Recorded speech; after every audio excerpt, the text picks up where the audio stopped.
Hello दोस्तों, आपका स्वागत है इंडियन आई ग्लोबल न्यूज में। आइए शुरुआत करते हैं आज के मुख्य समाचार से। प्रधानमंत्री नरेंद्र मोदी ने जेनजी की तारीफ करते हुए कहा कि वे भारत के स्पेस सेक्टर को नई दिशा दे रहे हैं। उन्होंने हैदराबाद में स्काई रूट एरोस्पेस के इन्फिनिटी कैंपस का उद्घाटन किया और बताया कि भारत में 300 से ज्यादा स्पेस स्टार्टअप्स काम कर रहे हैं। युवाओं ने प्राइवेट स्पेस रेवोल्यूशन की शुरुआत की है और भारत दुनिया का तीसरा सबसे बड़ा स्टार्टअप इकोसिस्टम बन चुका है। अगली खबर। असम विधानसभा ने गुरुवार को बहुविवाह पर प्रतिबंध लगाने वाला असम बहुविवाह निषेध विधेयक 2025 पास किया। इसके तहत दोषी को 10 साल तक की सजा हो सकती है। एसटी समुदाय और छठी अनुसूची क्षेत्र को इससे बाहर रखा गया है। उन्होंने दोबारा सीएम बनने पर यूसीसी लागू करने और फरवरी तक लव जिहाद पर बिल लाने का भी वादा किया।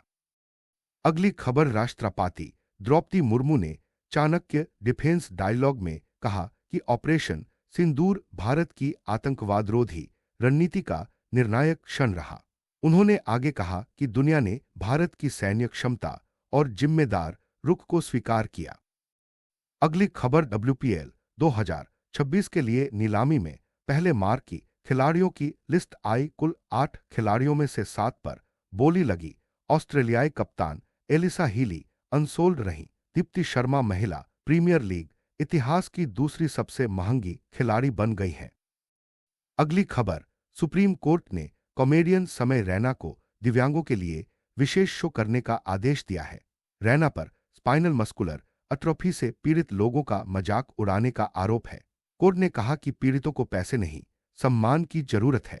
रैना को मंच का इस्तेमाल उनकी उपलब्धियों को दिखाने के लिए करने को कहा गया है।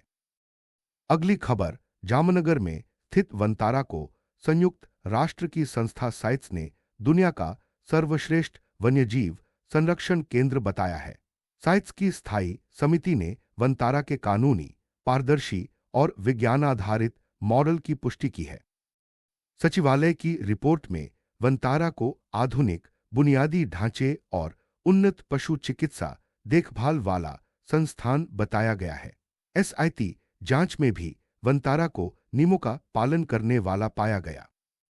अगली खबर। एनसीआर में नोएडा की हवा सबसे अधिक प्रदूषित रही। यहां एक्यूआई 381 दर्ज किया गया। यह बेहद खराब श्रेणी है। वहीं ग्रेटर नोएडा में 381, गाजियाबाद में 358 और गुरुग्राम में 317 एक्यूआई दर्ज किया गया। इसके अलावा फरीदाबाद की हवा सबसे साफ रही। यहां सूचकांक 203 दर्ज किया गया। यह हवा की खराब श्रेणी है।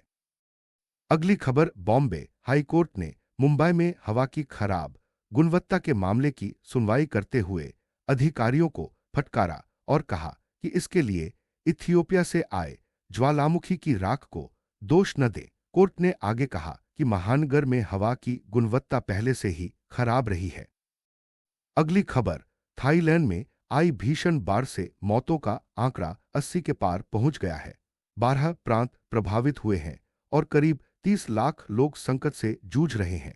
कई क्षेत्रों में पानी घटा है, लेकिन कई इलाकों में हालात अब भी गंभीर हैं। अगली खबर।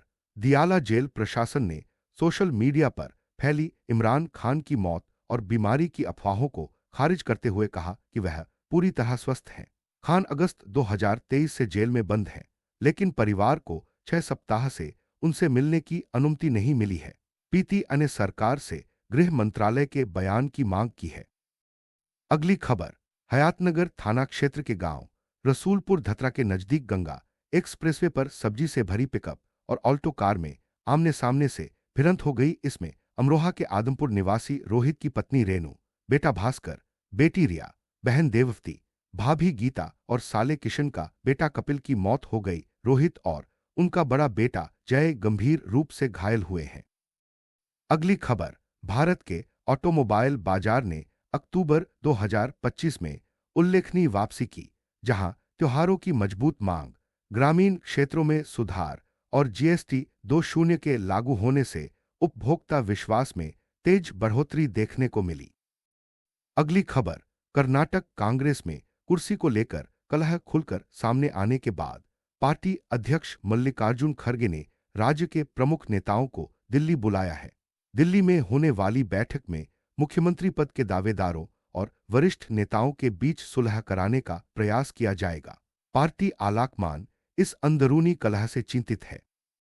अगली खबर, आईएमडी ने पुडुचेरी के लिए 28 नवंबर से 1 दिसंबर तक उभरते चक्रवात के कारण ऑरेंज अलर्ट जारी किया है। प्रशासन ने लोगों से घरों में रहने और सावधानी बरतने की अपील की। आंध्र प्रदेश में चक्रवात दितवाह तेज हो रहा है और तटीय जिलों में 29-30 नवंबर से भारी से बहुत भारी बारिश और तेज हवाओं की संभावना जताई गई है। अगली खबर, महाराष्ट्र में आगामी नगर निकाय चुनाव से पहले उद्धव और राज ठाकरे ने एक बार फिर मुलाकात की है। बताया जा रहा है कि दोनों के बीच सीट बंटवारे और मतदाता सूची में कथित हेराफेरी के मुद्दे पर चर्चा हुई। अगली खबर, gold silver price. Akhil Bharatiya सराफा संघ के अनुसार गुरुवार को सोने की कीमत 640 रुपये की गिरावट के साथ 29,460 रुपये प्रति 10 ग्राम रह गई। 99.5% शुद्धता वाले सोने का भाव 640 रुपये घटकर 28,860 रुपये प्रति 10 ग्राम रह गया। हालांकि चांदी के भाव 5,100 रुपये तक चढ़ गए। अगली खबर, असंगठित कामगार एवं कर्मचारी कांग्रेस ने नए लेबर कोड्स को मजदूर विरोधी बताते हुए इमीडिएट वापसी की मांग की।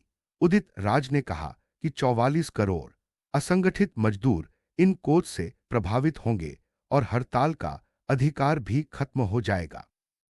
Please like, share, subscribe.